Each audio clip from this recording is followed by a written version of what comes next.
네, 여러분 안녕하십니까? 저는 오늘 포럼 진행을 맡은 아나운서 하지영이라고 합니다.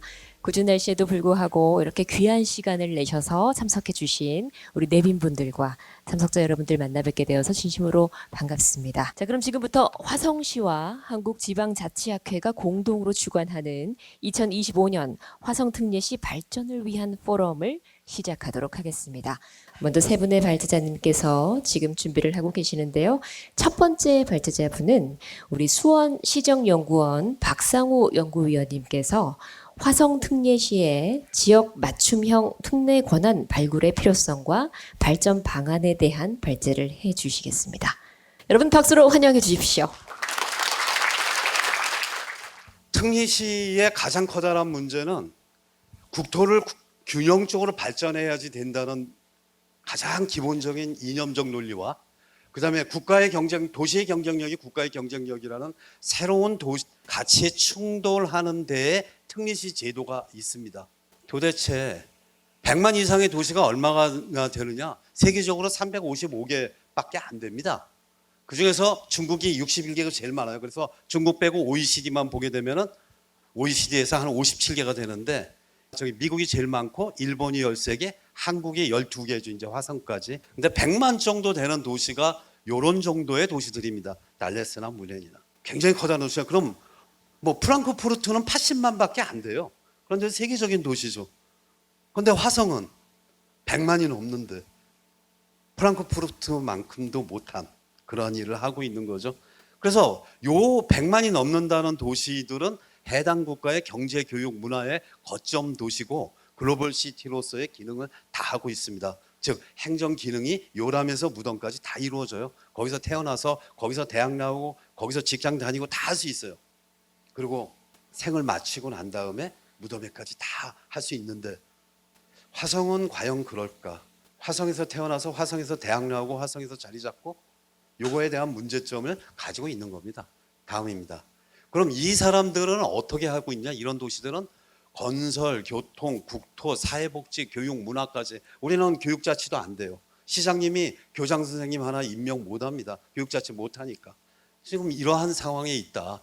그렇지만 다른 대도시들은 100만 이상의 도시들은 이런 것들 하고 있다라는 것들이고 우리도 그렇게 가야지 된다라는 생각을 갖고 계시면 되겠습니다. 그러면 특례시를 제도적으로만 지금 딱 법적으로만 있는 정의를 한번 내려보겠습니다. 제도적으로 특례시라 하면 지금 현재 198조의 내양입니다. 지방자치법.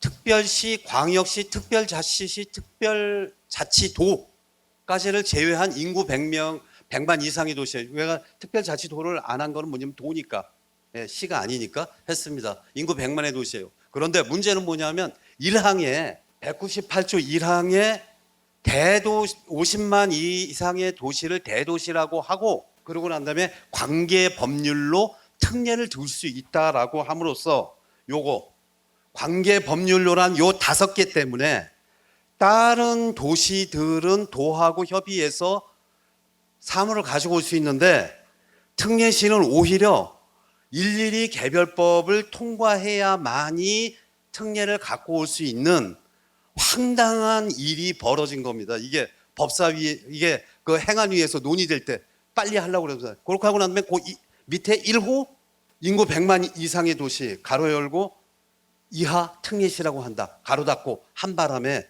항상 우리는 법으로만 하게 되어 있습니다. 행정법이 1500개입니다. 행정법에 대한 시행령 뭐시기 다 합하고 시행세칙 그다음에 우리는 도에 조례까지 다 하게 되면 몇 개가 되냐면 4,500개입니다.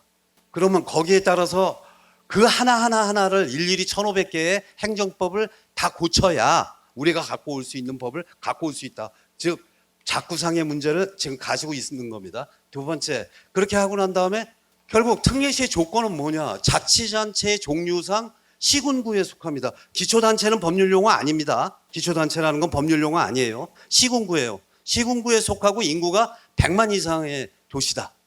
그러다 보니까 특례시란 게 뭐냐?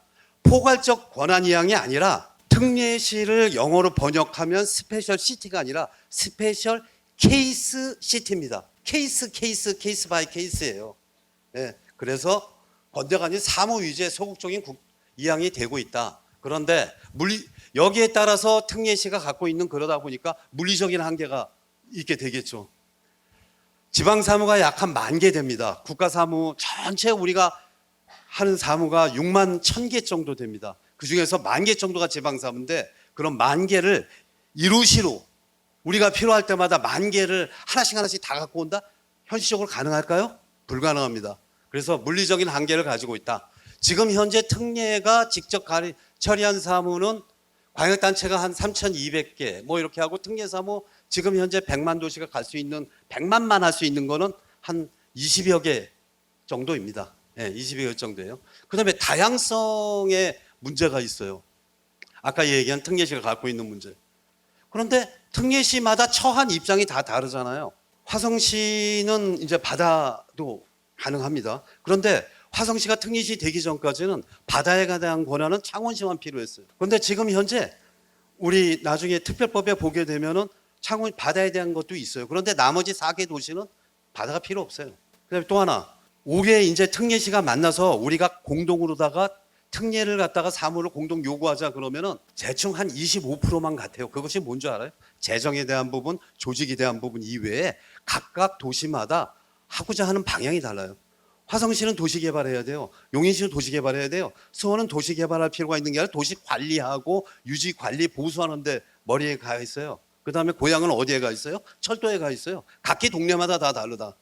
그거를 갖다가 일률적으로 법으로 다 하나 하겠다? 국회에서 가능할까요? 불가능하다는 거. 그다음에 운영상의 문제는 지금 현재 이거 가장 커다란 문제인데 지금 자치법 시행령에는 광역 직접 사무와 국가가 광역에 위험한 소위 말하는 그 기관 위임 사무들에 의해서 도지사가 협의해서 도사무를 처리할 수 있어요. 돼 있어요. 120조 이하에 자치법 시행령 되어 있는데 우리는 특례시는 도지사하고 협의해서 갖고 올 수가 없고 오히려 특례시 아닌 데는 갖고 올 수 있게 되어 있다. 그래서 작구상에 지금 문제가 있어서 이렇게 3가지의 문제점이 있다. 지금 현재 갑자기 빨리빨리 나가다 보니까 이제 이게 뭔가라고 하실 거예요. 이제 차차 하게 될 거예요. 왜 그러냐면 120조, 121조에 우리가 지금 현재의 화성시는 특례시가 아니죠. 아직은 내년 1월 때부터니까 특례 도지사하고 시장 간의 특례 협의회의 통해 가지고 올 수 있어요. 도사무를. 그런데 우리가 직접 국가에서 갖고 올 수 있는 사무는 없어요. 99.5%는 전부 도사무예요. 우리가 요구하는 거예요. 그런데 그거를 특례협의회의에서 도지사하고 시장 간 협의를 할 수 있어요. 근데 특례시는 안 돼요. 법률에 의해서만 되게 돼 있어요. 왜? 1호하고 인구 100만 이상의 도시 이하 특례시 2호에는 쭉 나와요. 실질적인 행정수요, 국가균형 발전에 의해서 행안부 장관이 정한 바에 의해서 해가지고 그건 가능해요. 명으로다가. 근데 이게 불가능하다. 그래서 이러한 그리고 이것이 안 되면은 행안부 장관 주관의 특례심의위원회를 통해서 도사무 권한을 도조례를 통해서 이용할 수 있게 되어 있어요. 그런데 안 된다. 그래서 그게 안 되니까 지금 뭐를 하고 있냐면 소위 일괄이양 지금 원래대로 하면 일괄이양법인데 일괄이양법도 지금 제대로 잘 국회에 가서 안 되니까 뭐를 하냐면은 특례시 특별법, 특례시 지원 특별법이라는 거를 만들어 가지고 지금 진행하고 있는데 여기에 대해서는 조금 이따가 좀 설명을 드릴게요. 이것도 역시 문제가 있습니다. 그다음에 사무에 의해 있어요. 그다음에 첫 번째 문제점을 보게 되면 법리적 위계가 문제가 됩니다. 사무특례 위주로 법체계가 정비되는 과정에서 자치법 시행령 별표 4에 인구 100만 이상의 도시가 직접 처리할 수 있는 국가사무가 아니고 도의 사무예요. 도가 하는 사무를 해가지고 4번에 있고 3번에 이제 50만이 나옵니다. 그런데 하나만 좀 살펴보면 아니 시행령의 별표가 국회를 통과한 일반 법을 기속한다? 위에 있다? 아무리 요새 시행령 정치가 시행령 법치가 한다고 그러더라도 시행령에 그것도 시행령 본문도 아닌 별표에 나와 있는 게 국회를 통과한 법을 갖다가 위에서 한다? 불가능한 거죠. 그래서 기본적으로 문제가 있다. 해석하는 데에 또 문제가 있어요. 거기에 몇몇 개를 해놨어요. 100만 도시가 할 수 있는 것 해가지고 9개 정도 되어 있어요. 그런데 이게 열건가 예신가예요. 열거면은 그것만 할 수 있는 거잖아요. 나머지는 못하고. 예시면은 요거 이외에 다른 데에 법이 있어도 할 수 있어요. 그런데 이게 맨 처음에는 다들 설명할 때 이거를 전부 예시라고 그럽니다. 그런데 법원에 가면은 전부 열거로 봅니다. 그래서 전부 패소합니다. 전부 패소해요. 그렇게 해가지고 별표 이외에도 지방사무를 예시하고 있다고 분명히 입법 발의할 땐 되어 있는데, 하지만 실제 판례나 운영에 있어서는 열거에 가깝게 되고 있다. 그렇기 때문에 이것이 한계가 있다 하는 거예요. 자, 그렇게 하다 보면 어떤 문거냐? 지금 현재 지방자치법과 지방분권 균형발전법 합해져 있어서 이번 작년부터 시행된 이 법을 간에 불일치의 문제도 지속적으로 나와 있어요. 자치법 시행령 별표 사에는 지방연구원법에 의해서 연구원 설립이 명시돼 있어요. 요거는 별표 4니까 100만 이상입니다. 그런데 50만도 할 수 있잖아요, 지금은. 그러면 시행령 어기고 있는 거잖아요. 시행령 어기고 여기에 화성연구원 만든 거잖아요. 근데 또 되고 있잖아요. 이건 뭐예요? 그 다음에 분권법 59조에 의하면은 여기에는 또 명시가 안 돼 있어요. 지방연구원 만들 수 있다고 되어 있지 않아요.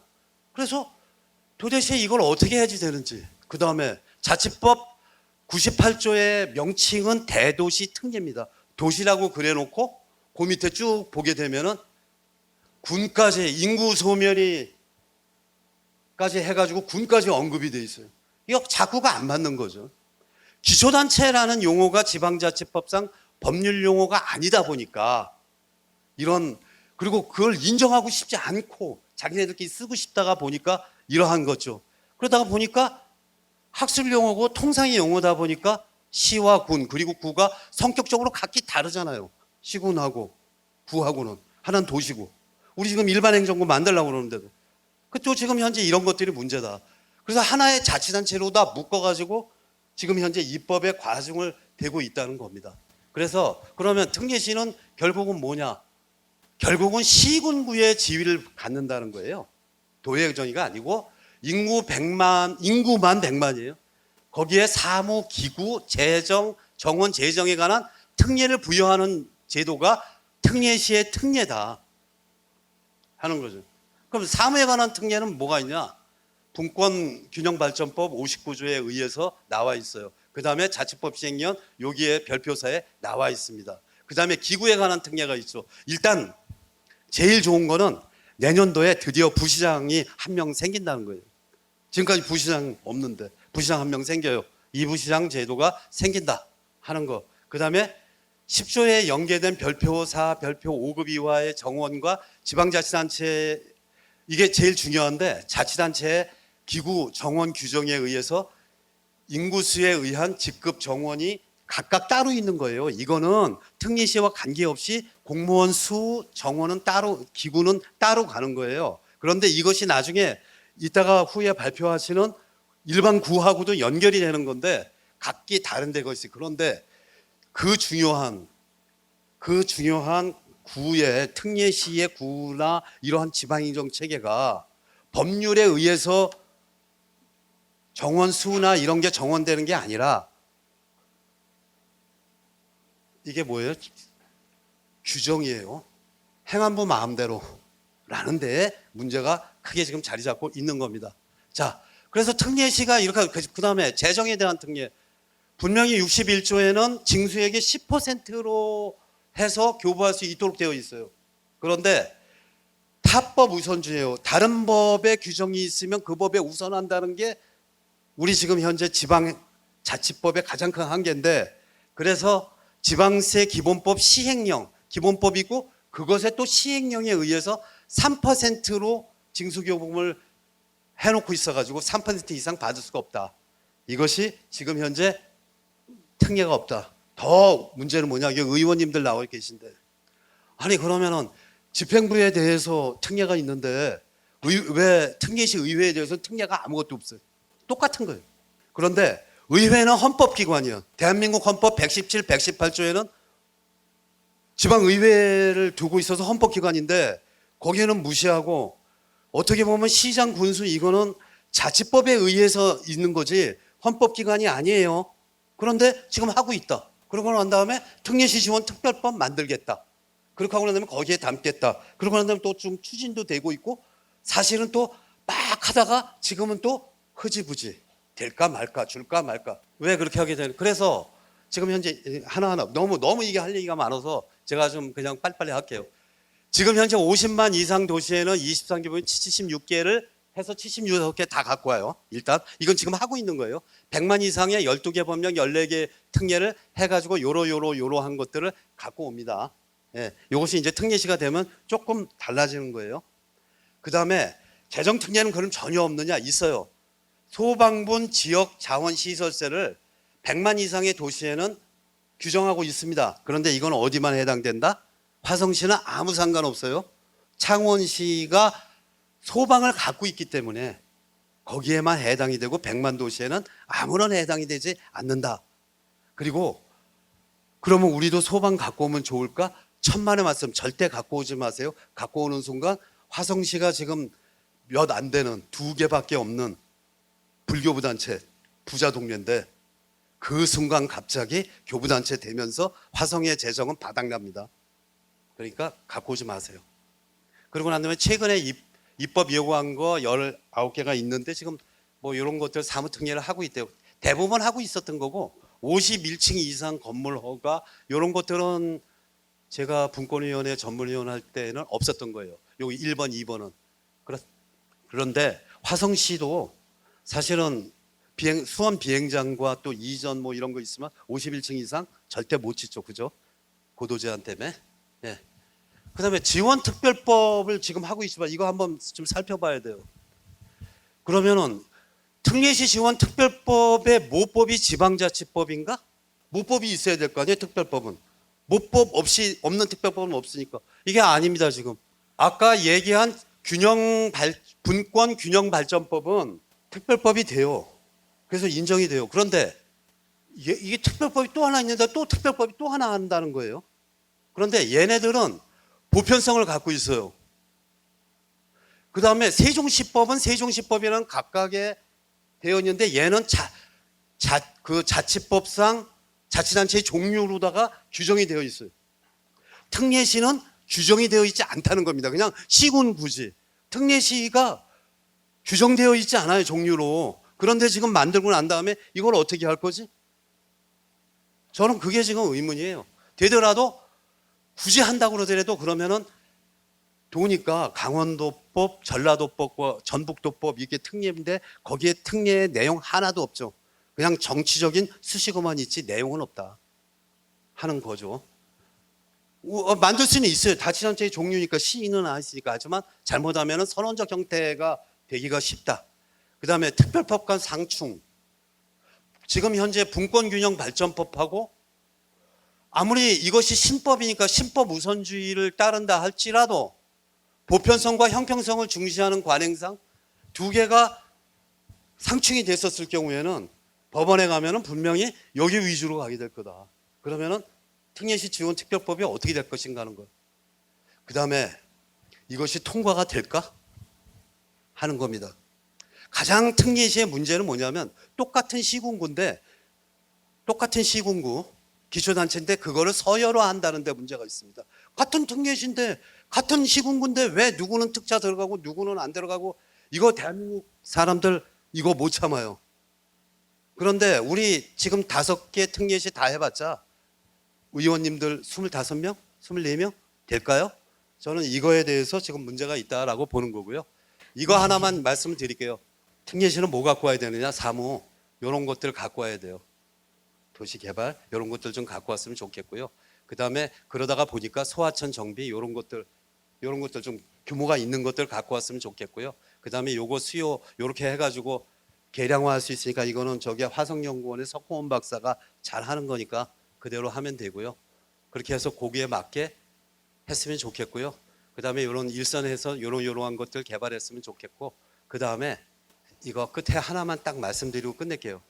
특례시 재정을 할 수 있는 방안이 지금 현재 조정교부금 도에서 주는 돈이에요. 이거는 교부금 말고 도에서 주는 돈을 지금 현재 47%를 하고 있는데 이걸 67%로 늘리는 방안이 있을 수 있을 겁니다. 그다음에 교부세 산정할 때 특수 수요 반영하는 거를 조금 늘릴 수 있고 지역 자금 개발을 할 수 있는데 시적으로다가 다 그렇게 할 수 있는 거는 아닐 거예요. 가장 저희 연구원에 좀 오래 한 정재진 박사는 조정교부금 47에서 67로다가 올리자라는 안이 있고 저는 주장하고 있는 바가 아까 같이 도세의 10%를 주는 거를 시행령 좀 개정해 가지고 탄력적으로 갔으면 좋겠습니다. 나머지는 많은데 또 다른 기회가 있으면은 말씀 올리도록 하겠습니다. 이상으로 네. 발표를 마치겠습니다. 감사합니다. 수원시정연구원 박상우 연구위원님의 정말 화성시 특례시에 맞는 특례 권한의 발굴이 필요하다 정말 강조해 주셨습니다. 자, 이어서 두 번째 발제를 해 주시겠습니다. 경기연구원 조성호 연구위원님께서 화성 특례시의 일반구 신설을 통한 행정서비스 강화 방안이라는 발제를 해 주시겠습니다. 오늘 그 화성시가 이제 2021년에 이제 그 시가 돼서 드디어 특례시로 비약적인 발전한 그런 도시입니다. 화성은 우리 경기도 31개 시군 중에서 가장 경쟁력이 있는 도시입니다. 이제 수도권으로 보면은 지금 가장 그 중심지가 어딘가 하면은 강남하고 판교입니다. 그리고 또 한 개 축이 화성시입니다. 그래서 수도권은 지금 두 개 축으로 발전하고 있습니다. 그래서 지금 저희 경기도에서는 이 남부 경기권의 이제 밀집됨에 따라서 경기 북부에 이제 의정부 쪽으로 해서 특별자치도를 만들어서 균형 발전을 하려고 하고 있습니다. 제가 볼 때는 지금 화성의 발전 속도를 보면은 강남이나 판교를 능가할 것 같습니다. 비약적인 발전, 20년에 이 정도 발전했는데 앞으로 20년이면 강남 판교를 능가할 것이다.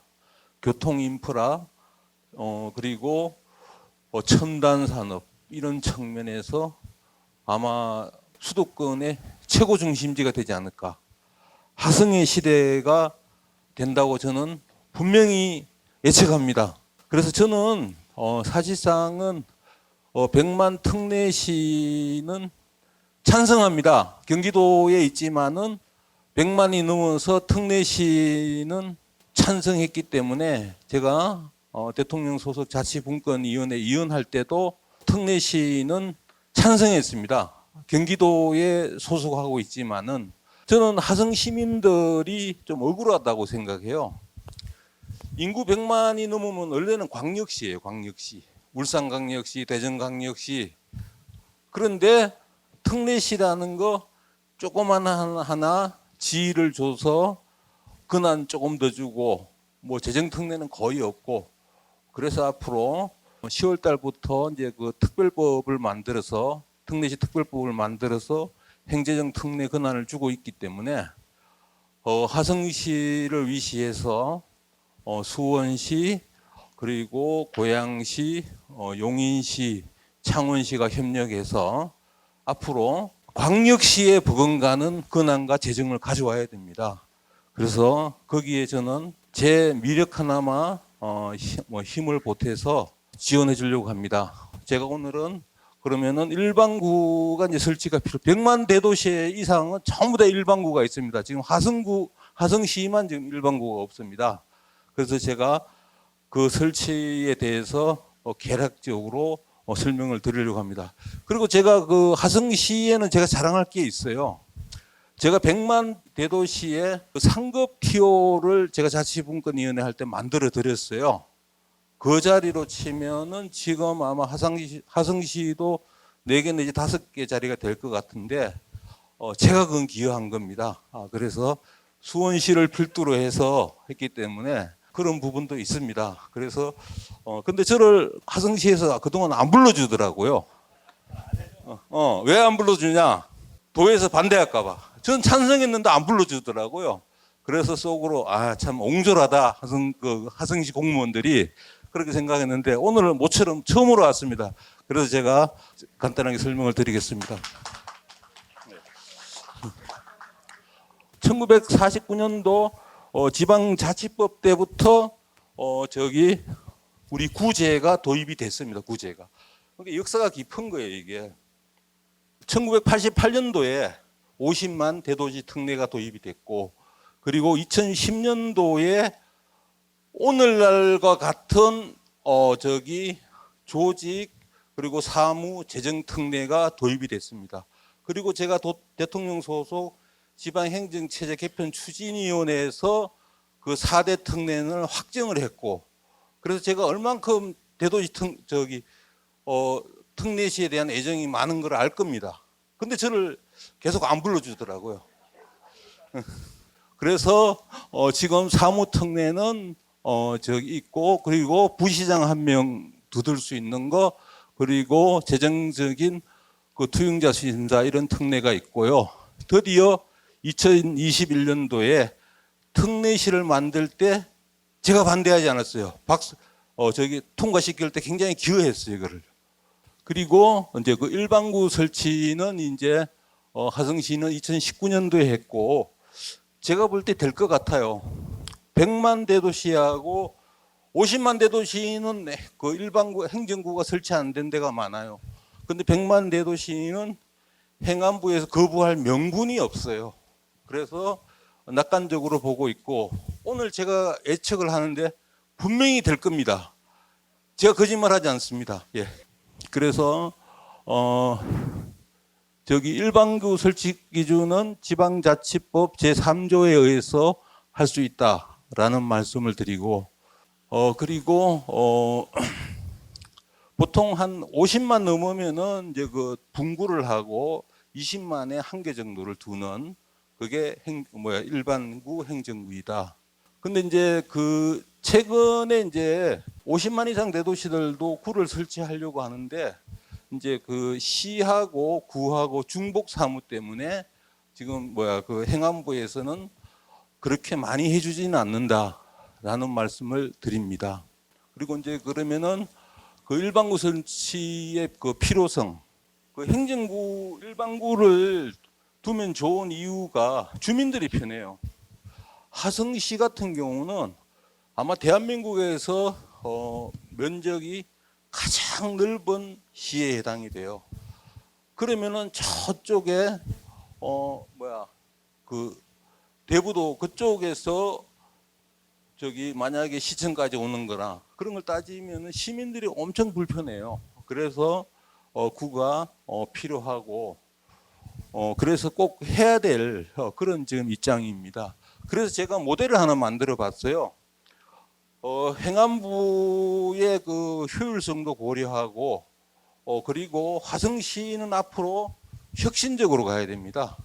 공무원 수나 자리나 늘리려고 하면 안 되고, 가장 그 창의적이고 혁신적인 방법은 구청장 한 명의 과를 한 5개 정도 유지하는 거. 지금 한 8개에서 9개를 구청이 만들고 있어요. 그 모델은 공무원 중심이, 자기 일자리 중심이에요. 이런 건 배제하자는 거예요.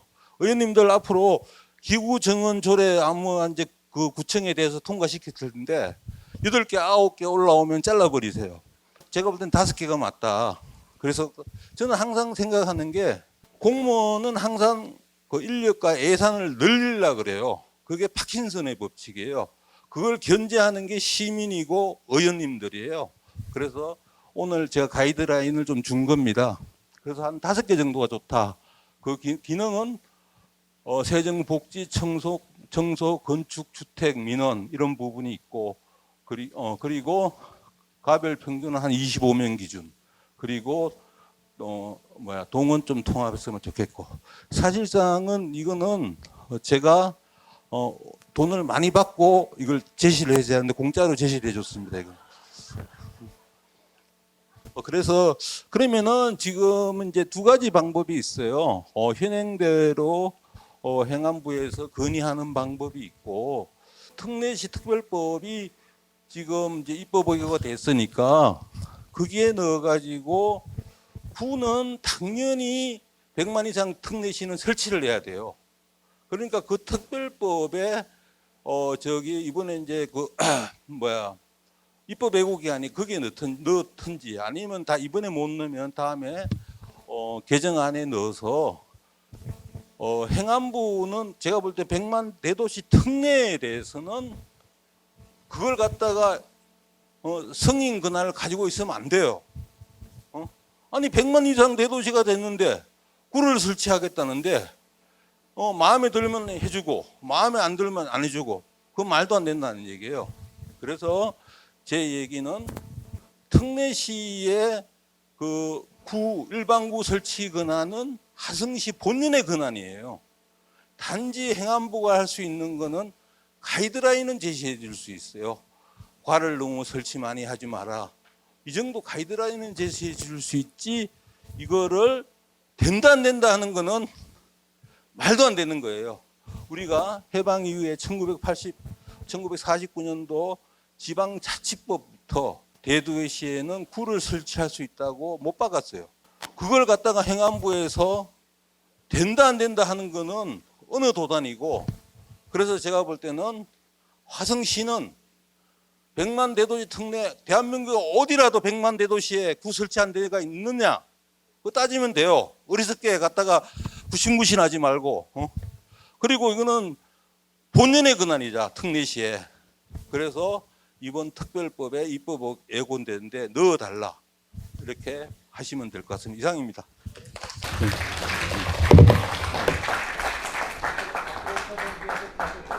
네, 자 끝으로 한신대학교 윤건 교수님 모시고요. 우리 화성시 행정체제 개편 정책 방향에 대해서 발제를 이어가도록 하겠습니다. 여러분 박수로 환영해 주십시오.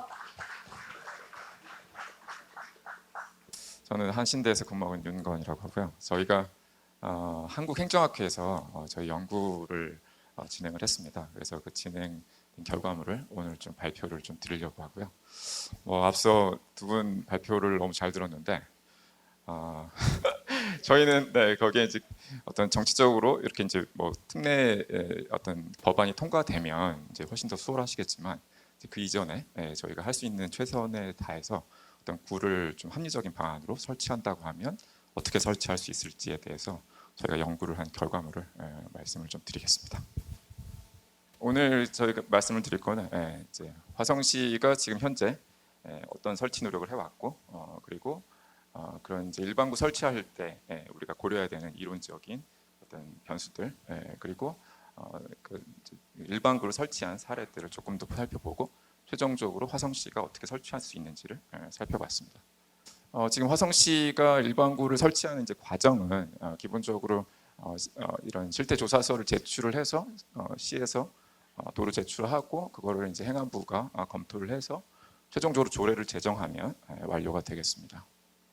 지금 그 화성시 일반구 설치 노력은 기존부터 계속 돼 왔었는데 최근에 이제 특례시를 앞두고 여러 이제 과제를 수행하셨습니다. 마지막으로 한 게 이제 2022년에 지방행정연구원에서 화성시 행정체계 개편 검토를 하셨고요.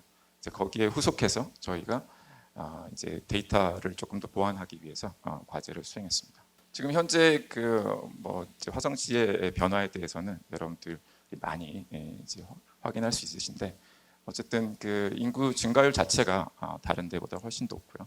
그래서 지금 폭발적으로 행정 수요가 증가하고 있다라는 것은 숫자로 우리가 확인할 수가 있겠습니다. 지금 이 과제에서 가장 중요한 거는 이제 행정안전부의 수용 전략이었는데 어쨌든 행정안전부가 받아들일 수 있는 조건들이 여러 가지가 있는데 대표적인 게 인구수, 아까 말씀하셨던 인구수부터 해서 기본적인 수용 전략들, 그리고 이제 행정안전부가 중요하게 여겼던 것이 이제 주민 갈등, 이 부분들이 그리고 이제 최종적으로 그런 조정 방안들을 마련하는 것이 목적이 되겠습니다. 그래서 행정 수요를 살펴보고 이것도 이제 말씀을 드렸기 때문에 넘어가 주시죠. 지금 그 50만 대도시 행정계층 모델은 기본적으로 저렇게 세 가지 유형이 있습니다. 그런데 이제 일반구를 설치할 수도 있지만 지금까지 저희가 화성시 같은 경우는 출장소 형태로 운영을 해왔는데 그게 이제 한계에 다다르고 있다 이렇게 이제 평가가 되고요. 그래서 이제 이거를 실제로 일반구 설치하는 거는 50만 도시에는 이제 다 설치할 수 있도록 처음부터 이제 되어 있었는데 중요한 게 이제 이명박 정부 때 대동제를 실시하고 그리고 박근혜 정부 때 책임 운면 동제를 실시하면서 화성시가 지속적으로 요구했던 바들이 이루어지지 못했던 원인이 됩니다. 근데 이제 최근에 어떤 여러분들이 더 잘 아시는 부천시 사례를 보면은 부천시가 일반동 체제를 유지를 하기 위해서 이제 행정구를 없앴는데 주민들 항의가 많죠. 주민들이 굉장히 불편하고 그래서 올해 1월 1일자로 부천구가 다시 일반구를 설치하는 쪽으로 바뀌었다는 것이죠. 이거는 이제 굉장히 중요한 우리 일반구 설치의 타당성의 관점이 사례가 되겠습니다.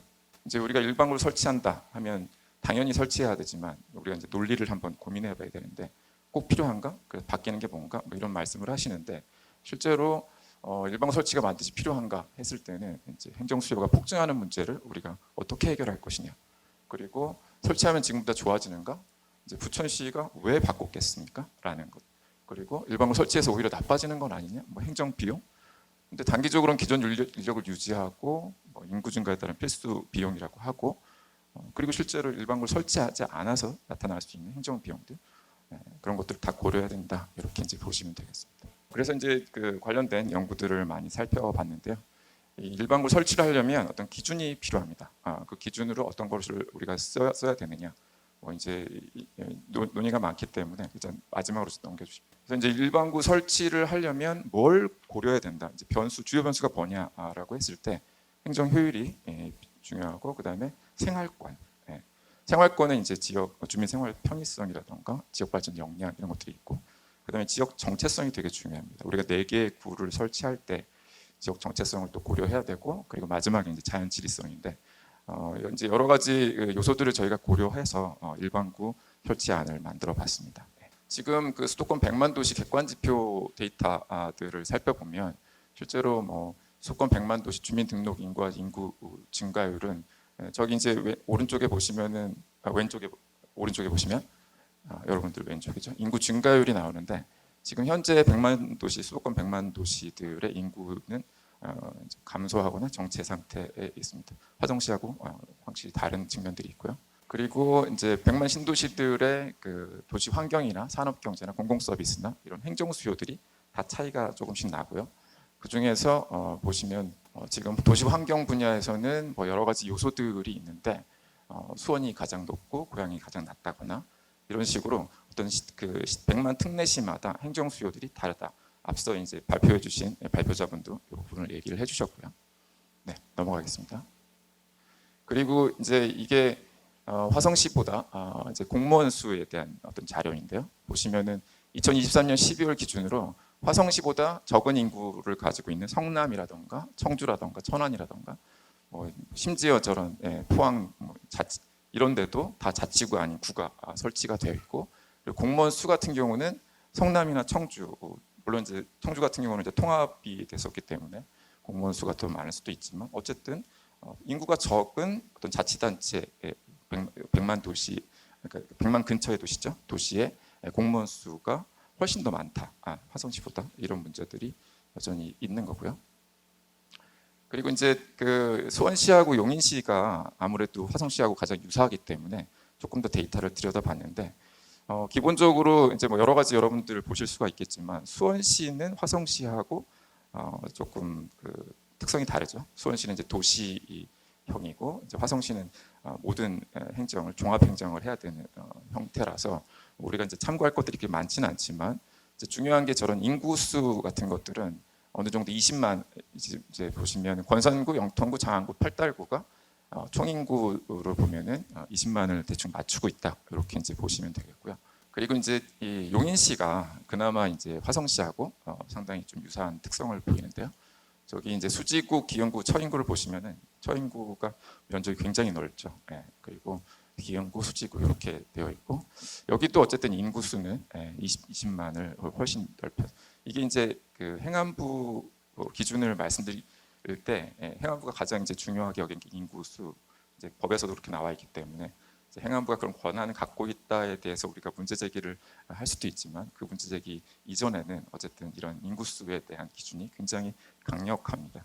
그리고 이제 이게 그 특례시 구 일반구를 설치한 특례시들의 어떤 그 인구 수준인데 인구수를 보시면은 물론 이제 20만이 안 되는 데가 지금 팔달구하고 뭐 이 마산 하포구, 마산 회원구, 진해구 이 정도가 되고 근데 이제 이런 것들이 사실은 이제 대부분이 20만 이상이라는 걸 이제 확인을 하실 수 있고, 그리고 창원시는 약간 그 어떤 통합시이기 때문에 약간 특성이 좀 있다라는 게 이제 통합시가 되면서 구가 약간 안 맞는 것들이 있습니다. 그리고 인구수가 말씀하신 대로 이제 인구수가 계속 줄어드는 문제들이 계속 나타나고 있습니다. 지금부터는 이제 화성시 그러면 이제 어떻게 설치하는 게 적합할지 화성시의 어떤 수요에 대해서 말씀을 좀 드리겠습니다. 여기 이제 그 저희가 화성시 구조를 보면은 여러 가지 그 행정 수요들이 존재할 수가 있는데 이 행정 수요의 관점에서 실제로 측정을 했을 때 행정 수요의 차이들을 이제 볼 수가 있는데요. 가장 많은 행정 수요로 나타나는 게 이제 봉담이 가장 높게 나타나고 그리고 이제 양감면이 가장 낮게 나타나는데 이런 이제 편차들이 조금 존재한다 이런 것들을 이제 확인하실 수 있고 이게 이제 생활권입니다. 가장 먼저 생활권을 말씀을 드리면 생활권이 지금 저기 송산부터 해서 여기 동탄까지 하나 둘 셋 넷 다섯 여섯 개의 생활권을 이루고 있고요. 이제 이런 것들이 행정 구획을 할 때 이제 중요한 기준이 되겠습니다. 그리고 이것도 이제 유사한 이제 내용이고요. 이게 이제 자연지리인데요.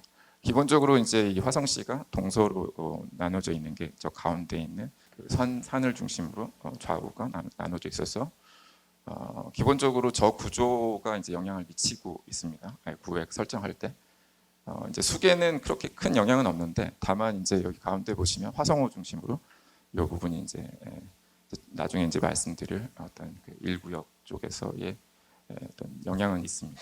그리고 이제 저희가 중요하게 본 게 이제 교통인데 교통을 보시면은 교통이 이렇게 이제 수직적으로 지금 많이 이루어져 있습니다. 물론 이제 지금 동서로도 계속 이제 노력을 많이 하시고 계시는데 기본적으로 구조 자체가 생활권을 이룰 때 그런 이 도로의 수직적인 연결들이 고려가 되고 있습니다. 그래서 이제 이 도심권들을 중심으로 이 기본적인 어떤 내용들이 조금씩 달라져 가고 있고 동탄 같은 경우는 국내 최대 규모 신도시이고 첨단 반도체 산업 중심이라면 저 마지막에 있는 송산 같은 경우는 지금 송산 그린시티가 35년에 완성이 되고 국제 테마파크가 존속된다.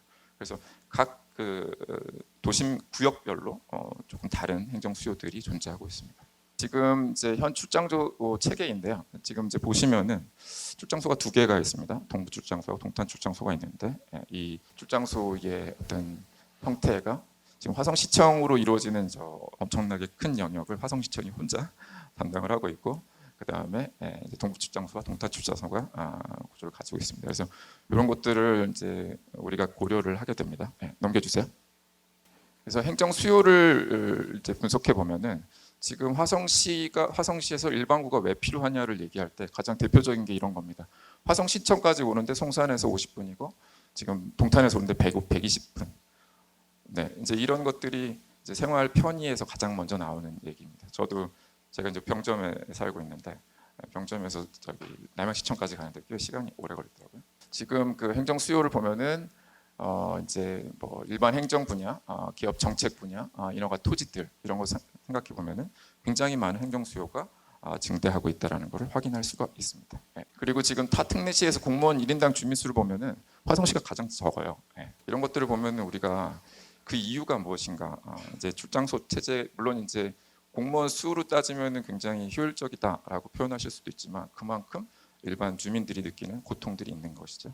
그래서 저희가 이제 시민들의 그 민원들을 좀 그 분석을 해보니까 그게 크게 두 개입니다. 행정 효율성을 늘려달라. 그리고 주민 편의성을 늘려달라. 이 두 가지로 구분을 할 수가 있었습니다. 그래서 이제 저희가 여러 가지 고민들을 하고 이제 안들을 만들었고 그 안 중에서 가장 대표적인 안을 이렇게 제시했습니다. 첫 번째가 이제 1구역, 2구역, 3구역, 4구역이 이렇게 이제 저 그림의 형태로 되어 있고요.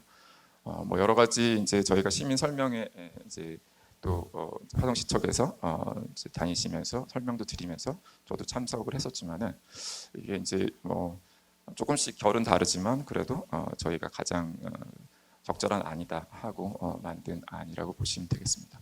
이제 기준에서 여러 가지 기준들이 고려가 되지만 물론 앞에서 말했던 다 기준들이 다 충족을 되는데 가장 대표적인 게 이제 인구수가 되겠습니다. 그래서 인구수로 20만 이상을 맞추기 위해서 저기 이제 예를 들어 총인구수에서 지금 조금 모자라는 부분들은 저희가 이제 국토부가 고시하는 계획이 있습니다. 거기까지 행정안전부가 인정을 해주는데 그 고시에 기반해서 20만을 맞췄습니다. 그리고 이제 그 화성시 행정수요 산출을 한번 해봤는데요. 이거는 이제 용인시정연구원에서 아까 박현우 박사님 내용도 나왔지만 그 행정수요 방법을 저희가 차용을 해서 한번 실제로 수요를 분석한 결과입니다. 보시면 행정수요들이 조금씩 구역별로 좀 상이하다 이런 것들을 이제 확인할 수가 있는데, 대표적인 게 1구역 뭐 전체 행정수요는 뭐 조금씩 아무래도 이제 1구역, 3구역, 2구역 순으로 이제 행정수요는 나오지만 이제 구역별로 분야별로 이제 수요가 다르다. 이게 뭐냐면 보시면은 상대적인 겁니다. 상대적으로 1, 2구역은 경제나 산업, 일반 행정에 대한 수요가 좀 높고 3, 4구역은 교육 수요가 높고 이런 게 이제 상대적인 차원에서 말씀을 드리는 겁니다. 그래서 이제 이런 수요들을 우리가 이제 고려해서 구획을 할 필요가 있다. 근데 그래서 이제 앞으로 이런 행정 수요들은 이것도 앞에서 말씀드린 내용들입니다. 그래서 행정 수요를 보면은 이제 가장 이제 색깔이 진한 게 이제 4구역, 4구역이 지금 행정 수요 합계에서는 행정 4구역이 가장 높게 나타나고, 그다음에 이제 2구역이 가장 낮게 나타나는 식으로 구조가 됩니다. 지금 뭐 이런 이제 표를 보면은 이제 이게 이제 아까 말씀드렸던 경제 산업과 그리고 교육 수요의 차이인데, 여기 보시면 왼쪽에 경제 산업 행정 수요 같은 경우는 저쪽에 이제 상대적으로 저 가운데 지역 가장 높게 나타나는 게 이제 1구역 쪽입니다. 그리고 이제 2구역도 좀 포함되어 있고요. 그다음에 교육 수요는 보시면 아시듯이 이제 4구역 쪽에서 가장 높고, 물론 이제 중간중간 있지만 요거는 이제 개별적인 행정 수요들이라서 넘어가도록 하겠습니다. 그래서 이제 시민 설명회를 이제 우리 화성시 측에서 하셨고, 그거를 저희가 이제 담아봤는데, 지금 구청 설치 필요성에 대해서 시민 설명회에서 주민 선호도 조사를 하셨는데, 거기서 이제 필요하다, 이거는 이제 90%가 넘었습니다. 이제 구획안에 대해서 저희가 이제 1, 2, 3, 4 구역에 대해서 구획안을 드렸는데, 그 구획안에 대해서 의견을 주신 겁니다. 지금 이제 찬성 뭐 반대가 총계로 보면은 이 구획안 이 1구역부터 4구역 나누는 것을 실제로 찬성하시는 분이 총은 83%가 넘겼습니다. 근데 다만 이 권역별로 약간 차이가 있죠. 그래서 뭐 4권역 같은 경우는 굉장히 4권역, 3권역은 이제 이 권역에 대한 선호도가 굉장히 높고, 상대적으로 이제 1권역에서 조금 60%가 조금 안 되는지만 그래도 이제 50%는 넘기는 이제 그런 약간 그런 결과가 좀 나타났습니다. 그리고 이제 화성 시민 설문조사를 진행을 했고, 그 화성 설문조사에 의하면은 결국 이제 필요하다, 구청 설치 필요하다는 게 78.6%가 나타났고, 그다음에 구청 구획안에 대해서 찬반에서도 거의 이제 그 시민 선호도 조사에서 유사하게 한 80% 정도가 나타났습니다. 그래서 명칭도 한번 저희가 이제 물론 시청에서 이제 하신 걸 저희가 이제 받았지만은, 보시면은 여러 가지 이제 그 명칭을 위한 절차들을 거쳤습니다. 거친 결과인데 이제 가장 이제 많이 이제 일단은 구 명칭 후보를 먼저 선정을 했는데, 구 명칭 후보에서 1권역이 만세구와 그리고 당성구라는 이제 두 개가 나타났고, 그다음에 2권역에서 효행구와 동화구, 3권역에서 병정구와 효행구, 그다음에 4권역에서는 동탄구와 하나로 해서 4권역 같은 경우는 이제 찬반이 되는 거고, 나머지는 선호도 조사를 했습니다. 최종적으로 이제 1구역에서 만세구가 70%를 넘겼고요. 그다음에 2구역에서는 조금 낮죠. 60% 좀 안 되지만 효행구가 58.6%, 병정구가 54.2%, 동탄구는 95.2%. 이제 만세구나 뭐 동탄구는 이제 그래도 조금 높은 어떤 수치로 명칭에 대한 선호도가 있는데, 요 이제 효행구와 병정구 같은 경우는 명칭에 대한 조금 어들이 있긴 있습니다. 그래서 어쨌든 이게 주민 설문조사였고 두 개 안 중에서 하나를 고르는 거였고, 그렇기 때문에 여기에 대한 이제 논의는 뭐 이제 일단 저희가 조사한 결과는 이렇다는 것이고요.